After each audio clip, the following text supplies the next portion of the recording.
Good morning, everyone.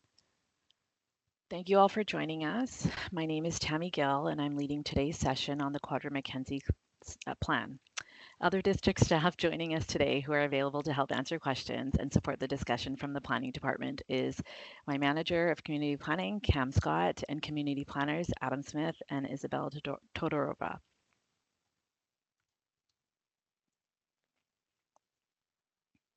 As we start today's session, I want to respectfully acknowledge that the District of Saanich lies within the territories of the Lekwungen peoples, represented by the Songhees and Esquimalt nations, and the Wasanich peoples, represented by the Sartlip, Paquachin, Sayout, Sakum, and Malahat nations. The First Peoples have been here since time immemorial, and their history in this area is long and rich. Before we dive into content, I want to take a moment to go over a few housekeeping items and set the tone for today. As you are aware, when you signed in, the meeting is being recorded. By continuing to participate in the meeting, you are consenting to being recorded. The purpose of this webinar is to provide information on the draft Quadra McKenzie plan and seek feedback on draft content within the plan.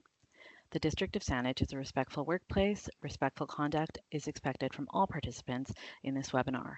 We welcome everyone to participate and want to make sure that everyone has an opportunity to be heard, even when we don't agree with what they're saying. Disrespectful behavior, including bullying, harassment, and discrimination, will not be tolerated. Examples of such behavior include, but is not limited to, written comments, actions, gestures, taunting, other behaviors or jokes which are humiliating, offensive, hurtful, demeaning, or belittling, and use of profanity. We note that the plan is at a draft stage and that the feedback from the community will be considered as the plan is refined. There are multiple ways to express your perspectives on the plan, and we encourage you to stay involved. The best way to do that is to complete the online survey, which is available until October 1st, 2025. Feedback can also be provided by submitting an email to qmp@saanich.ca. Please note we have a new email address, and that's qmp@saanich.ca. Again, more information on upcoming engagement opportunities can be found on our Saanich website at saanich.ca/QMP.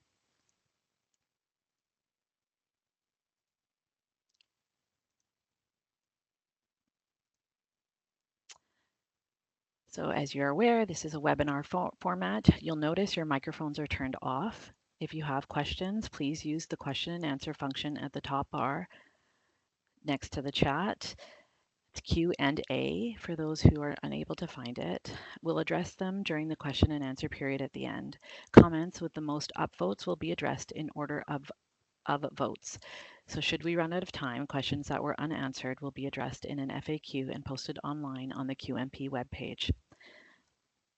For today, I will begin with a quick overview of the project and provide some context of where we are in the process. Then we'll walk through the phase 3 revisions and the revised draft plan, highlighting key changes based off of council direction, community feedback, standard planning practice and principles, and further staff analysis. After that, I'll outline the next steps in the process, including opportunities for you to stay engaged and provide input. Finally, we'll close with time for a question and answer period where staff will be able to respond to your questions. With that overview in mind, let's start with the project background and context.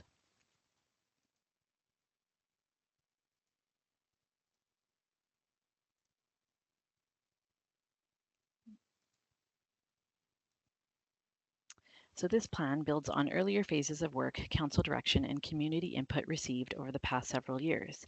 We've incorporated technical analysis and feedback to ensure the plan is balanced and aligned with broader community goals.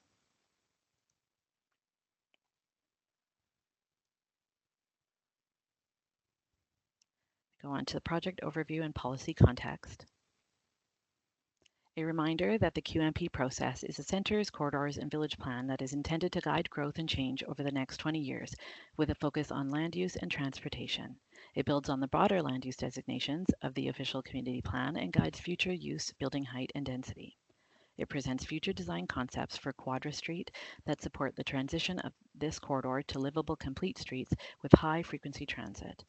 The plan continues to address a number of critical geographies within Saanich, including the McKenzie corridor that runs from Pat Bay Highway to the University and the Quadra corridor that runs from Pat Bay Highway to the City of Victoria boundary.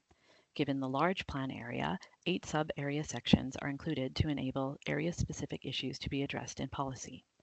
Building on the official community plan framework, the Quadra McKenzie plan area boundaries are focused around the following center, corridor, and village areas identified in the OCP. We have the Quadra McKenzie Center, Shelburne McKenzie Center, a new identified Gordon Head McKenzie Center, the McKenzie Corridor, Quadra Corridor, and the Four Corners Village. Additionally, the plan introduces corridor hubs to further support walkable services and amenities along corridors and introduce neighborhoods, bridging the areas between centers and villages and helping implement the vision of Saanach's 15-minute community. Corridor hubs are as follows: Saanich Road Hub, Blenkinsop Brayfoot Hub, Chatterton Hub, Beckwith Hub, Falmouth Hub, and Tolmie Hub. A key element to the success of the Quadra McKenzie plan will be to ensure the goals, objectives, and policy outcomes are well integrated with and informed by other parallel district, regional, and provincial initiatives that are currently underway, including Saanach's newly drafted official community plan. The official community plan is a district-wide document that sets out a long-term vision for the community and guides growth and change in Saanich. The OCP works together with other district plans, and several of the core concepts introduced in the strategic OCP update are further implemented through the Quadra McKenzie plan. The 4 strategic OCP directions have been foundational to guiding the content in the Quadra McKenzie plan, and they are illustrated on the screen. That's maintaining the urban containment boundary, accommodating most of new development in primary growth areas, expanding housing diversity in neighborhoods, and making Saanich a 15-minute community. The Quadra McKenzie study began in early 2021. In February of 2023, Council approved the terms of reference. On October 21st, 2024, Council received the draft Quadra McKenzie plan and the Phase 2 engagement summary for information, which initiated public engagement on the draft plan. In February 2025, Council directed staff to revisit the draft plan with key changes to be presented to the public in an additional stage of engagement, as seen highlighted by the new Phase 4 in the timeline, and this is where we currently are. In February 2025, at the Committee of the Whole, Council provided direction on the next steps of the Quadra McKenzie plan. They endorsed a set of options that guided how this updated draft was prepared. It included a land use approach that focused on the North Quadra area that scales back the intensity of land use changes, with a focus on areas designated as corridor and corridor hub. For transportation, Council decided that the road cross sections for Mackenzie Avenue should be determined through a future process. The Quadra Street cross-sections remain part of the Quadra McKenzie plan. Council also supported adding another round of public engagement on the revised draft plan prior to Council consideration of a proposed plan. These directions on land use, transportation, and process set the stage for the revisions we are sharing with you today.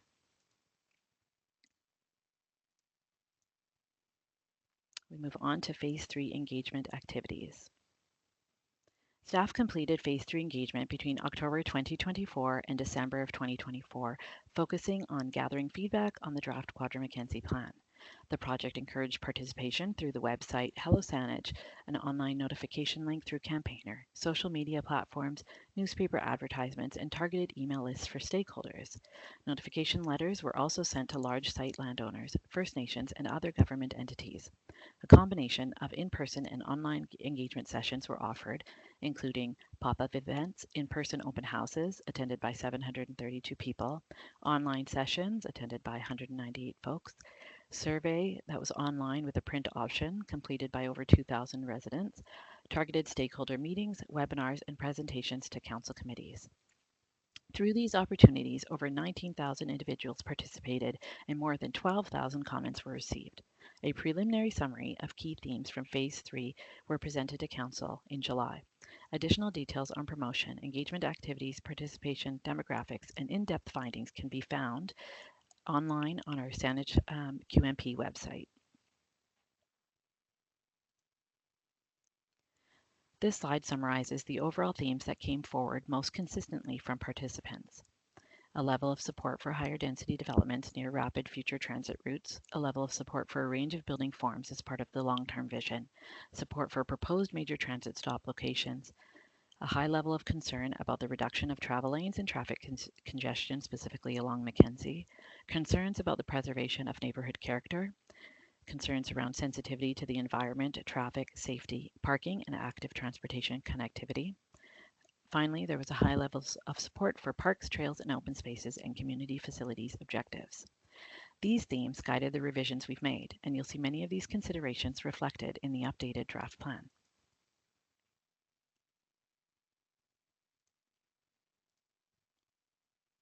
Four plan goals endorsed by Council as part of the official terms of reference have guided plan development and reflect the focused nature of the plan. The plan goals are as follows and remain consistent throughout the different versions of the draft plan. Land use, transportation and mobility, housing diversity, affordability and supply, and public realm and open space. The plan has been updated to introduce 8 key plan directions that highlight major policy moves and reflect integration of land use and transportation. These key plan directions are intended to provide an overview of the priorities that Council would like us to take.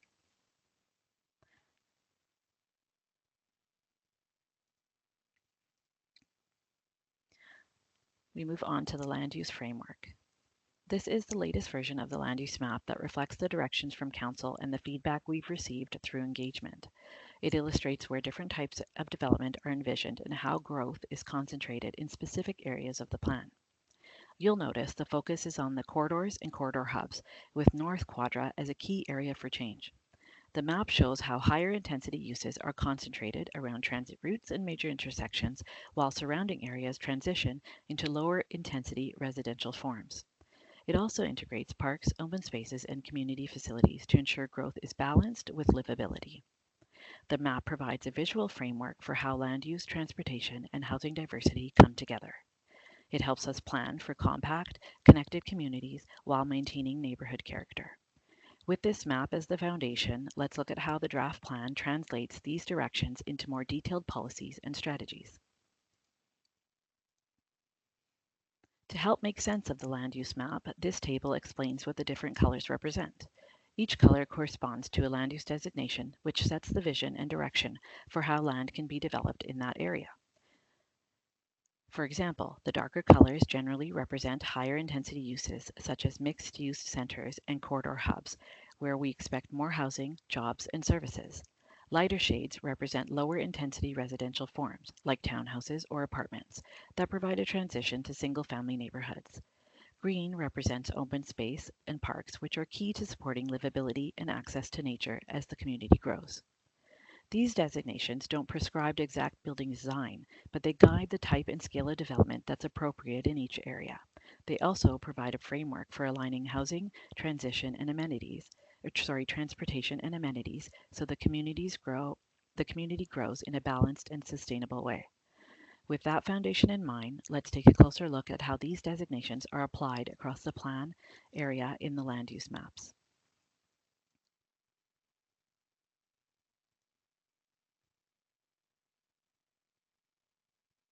This slide highlights some of the key changes that have been made in the updated draft plan, particularly at the sub-area level.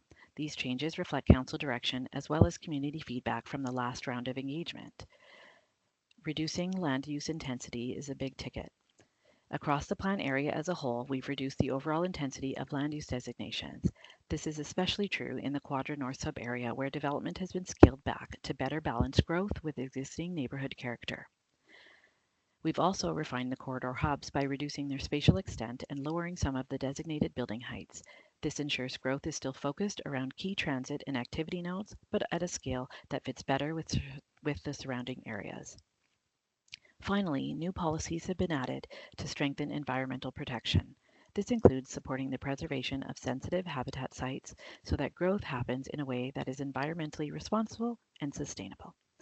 These adjustments are important in ensuring that the plan is both ambitious and realistic, and they respond directly to the input we've heard from Council and the community. We move on to the Quadra McKenzie Centre. This slide outlines the key changes specific to the Quadra McKenzie Centre, which is the heart of the plan and a major focus for growth. New policies have been added to strengthen environmental protection, with a particular focus on sensitive habitat sites around Tain Place and Greenridge Crescent, which can be seen here. We've introduced a new policy to support increased maximum building heights from 18 stories up to 24 stories along frontages on McKenzie Avenue and Quadra Street, which are the two primary corridors. That's captured in policy 6.3.4. At the same time, we've reduced the land use designation density between Saanich Road, Cairn Crescent, Greenridge Crescent, and Quadra Street, scaling back from corridor and apartment to urban townhome, and that's in this area. Several site-specific changes have been made as well. A parcel at 4021 Saanich Road has been changed from corridor to center. Parcels at 3952 to 62 Cumberland Road have been reduced from corridor to apartment. Parcels at 3961 Quadra and 3942 to 58 Quadra have shifted from mixed employment to center core. We've also reallocated proposed public realm and open space to better align with the Lochside Regional Trail, improving connectivity and enhancing the community experience. That's right here. Together, these changes reflect a balance, accommodating significant growth in the center core while being sensitive to environmental areas and the surrounding neighborhoods.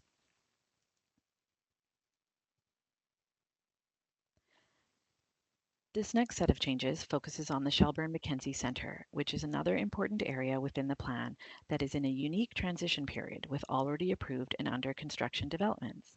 Here, we've made adjustments to refine the balance between growth opportunities, environmental sensitivity, and neighborhood character.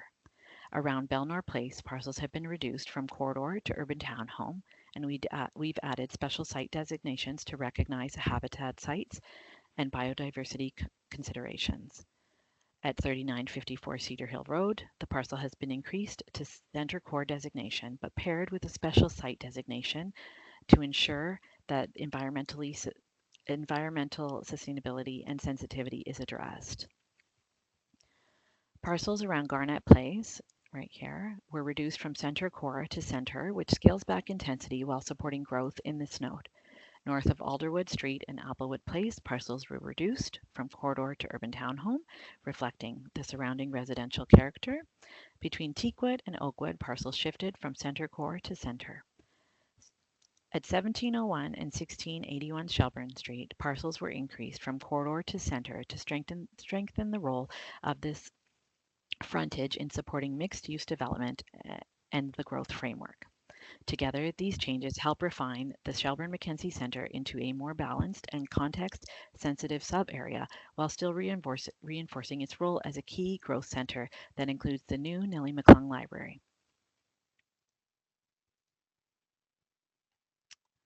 This slide introduces the new Gordon Head McKenzie Centre sub-area. This centre is important because it serves as a bookend to McKenzie Avenue, and it also functions as a key introduction and connection point to the University of Victoria. North of Forest Road, parcels were increased from urban townhome to corridor, allowing more housing diversity and activity close to this important centre. That's here. We've also added a proposed multi-use path connection between Forest Road and Laval. The intent is to strengthen walking and cycling connections and provide better access through to the University of Victoria and the surrounding community. Finally, the Saanich Fire Hall has been redesignated from center core to mixed institutional to better reflect its important role as a public service facility. Overall, these changes position the Gordon Head McKenzie Centre as both a neighbourhood hub and a gateway, linking the McKenzie corridor with the University of Victoria and the broader community. This next sub-area is McKenzie West, which forms the other bookend of McKenzie Avenue, at the connection point with the Pat Bay Highway. Like Gordon Head McKenzie Centre, it plays an important role as an anchor, but here the focus is more on environmental sensitivity and refining neighbourhood transitions. Special site designations have been added to St. Andrews Regional High School and the parcels to the west recognizing habitat sites and biodiversity considerations. We've also added special site designations to parcels along Nelthorpe and Lakeview, again to strengthen environmental protections in this area. And that's here and here. Between Nelthorpe and Saanich Road, parcels were reduced from corridor to urban townhome, which helps to better transition into surrounding residential areas. Taken together, these changes ensure that McKenzie West acts as a strong western anchor for the corridor, while balancing growth with environmental priorities and neighborhood context. The next area we'll look at is the Brayfoot sub-area, which is closely connected to Brayfoot Park, Bow Park, and the surrounding residential neighborhoods.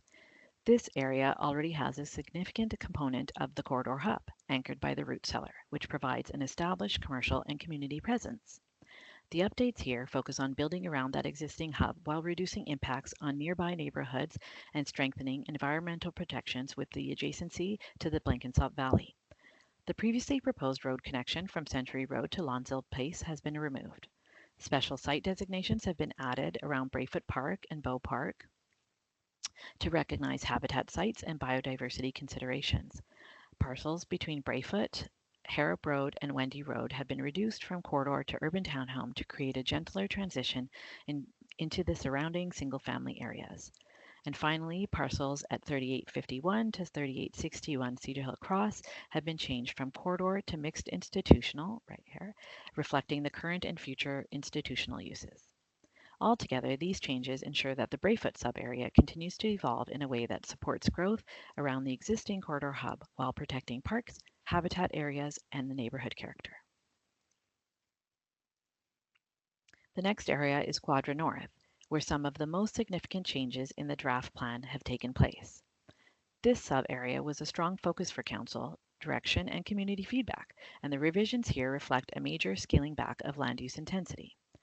The overall corridor designation in Quadra North has been reduced by about 50%, with those parcels transitioning to either apartment or urban townhome designations.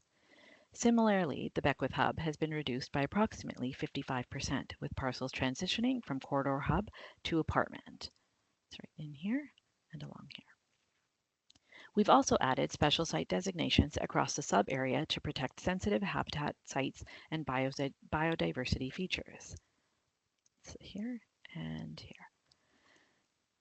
Finally, the previously proposed multi-use path connection from Belvedere Road to Panorama Place has been removed, and that was here. Altogether, these changes significantly scale back the intensity in Quadra North, while still supporting moderate growth and adding stronger environmental protections. The next area we'll look at is Quadra South, which plays an important role in the overall plan given its proximity to the uptown core, existing apartment neighborhoods, and mix of land uses. This sub-area already contains a range of established residential areas, employment spaces, and community amenities, so the focus here has been on refinement rather than major shifts. We've reduced parcels around Leeds Park from corridor to apartment. It's just up here. Increased parcels between Tattersall Drive and Darwin Avenue from apartment to corridor. It's along here.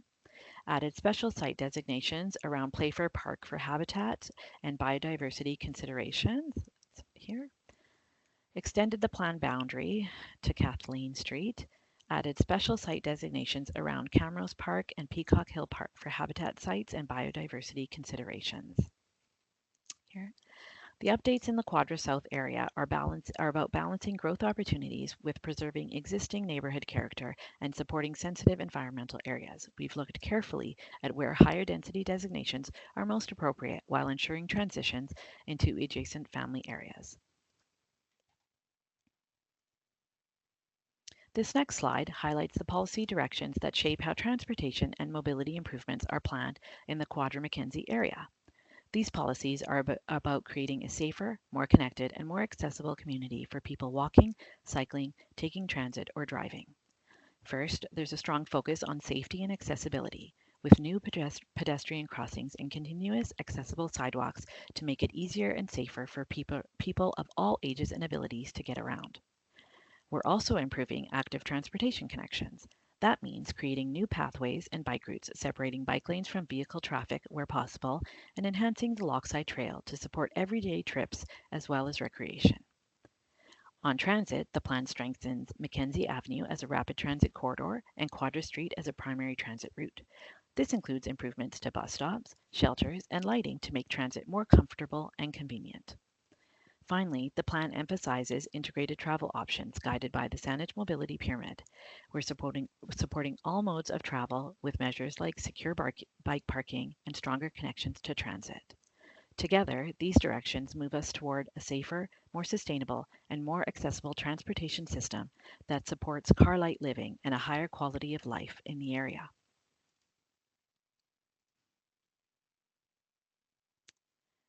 The McKenzie Avenue corridor design. This slide highlights the key changes related to the McKenzie corridor. These revisions reflect Council's direction and the need for further coordination with BC Transit. The detailed road design for the McKenzie corridor has been deferred to a future public process, which will be coordinated closely with BC Transit. This will allow for a more comprehensive approach when planning rapid transit along the corridor. Because of that, the McKenzie Avenue cross sections have been removed from this version of the plan. Instead, the plan now focuses on the public realm along McKenzie, things like sidewalks, street trees, cycling lanes, while leaving the specific road cross sections to the future process. This is what I'm speaking to here, leaving this area for future process. Policy direction in the plan ensures that when the corridor design process moves forward, it will align with community priorities for safety, accessibility, and active transportation. So while the detailed design is still yet to come, the plan makes sure that the McKenzie Avenue continues to be envisioned as a vibrant multimodal corridor.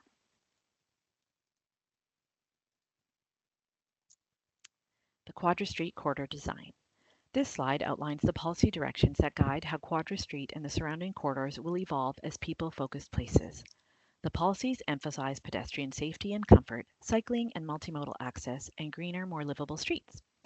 On the pedestrian side, the policies call for wide, continuous sidewalks and welcoming ground floor design, supported by amenities like awnings, canopies, and seating. They also encourage setbacks and street wall heights that create vibrant, people-friendly streetscapes. Safety is also our priority, with improvements like realigning the Quadra Cook Cloverdale intersection and adding more pedestrian crossings near schools, high activity areas, and community destinations. Finally, buildings will be expected to align parallel to Quadra Street, ensuring a cohesive and consistent streetscape. To support multimodal travel, policies require features like bike racks and secure storage at transit stops and commercial nodes, making it easier to combine cycling and transit trips. And finally, the plan emphasizes green, livable streets by protecting high-value trees, maximizing tree canopy, and ensuring that corridor improvements integrate shade and greenery into the public realm. Taken together, these directions create a framework for streets that are safer, greener, and more inviting, supporting people walking, cycling, and using transit, as well as creating vibrant public spaces.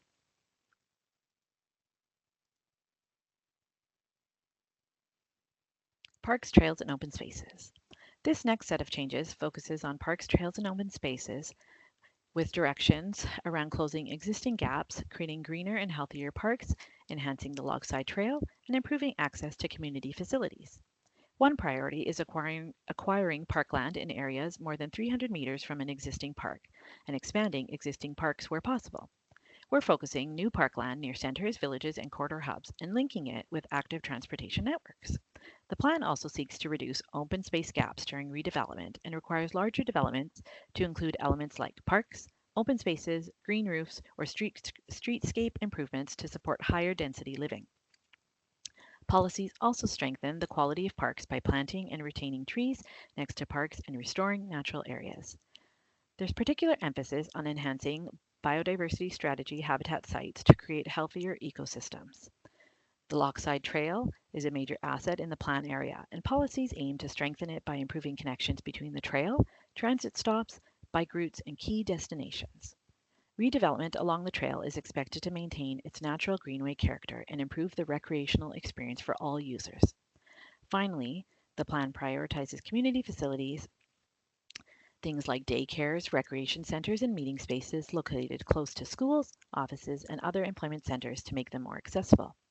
Altogether, these directions ensure that as the community grows, it remains green, healthy, and well served by accessible open spaces and facilities. The last piece I want to touch on is what comes next, our upcoming engagement on the revised draft plan. This is a key opportunity for the community to review changes, ask questions, and share feedback before the plan moves forward. We'll be hosting open houses, pop-up events, and online opportunities for people to learn more and provide input. All of the updated material, including maps, policies, and background documents, are made available on the project webpage. Why does this matter? This round of engagement is an important step in ensuring the plan reflects both Council's direction and the voices of the community. The feedback we gather will help refine the plan before it's brought back to Council for consideration. So I encourage everyone here and the wider community to get involved, whether by attending these events, reviewing the materials, or sharing your thoughts online.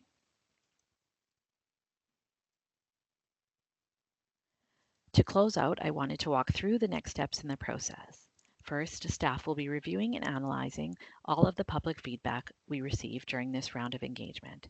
We'll also be continuing with technical analysis to make sure policies are achievable and align with the broader district objectives.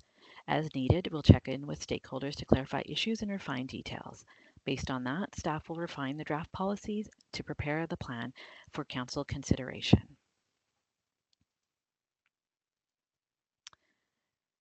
Potential implementation timeline.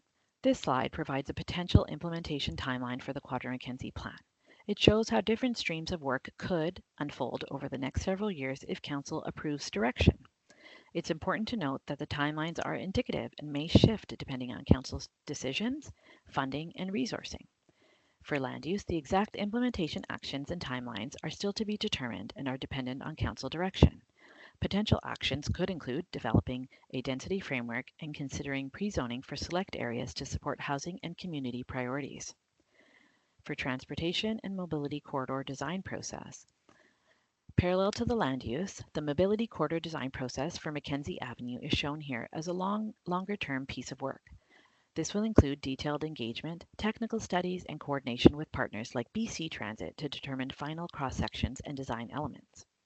The Quadra Corridor project will The Quadra Corridor work will also move forward, building on the draft plan's policies and focusing on detailed design, engagement, and phased improvements. So overall, with this timeline, what this timeline shows is that implementation will be phased and multifaceted, balancing land use changes, transportation planning, and corridor design work. It also underscores that council direction will guide when and how each of these pieces move forward.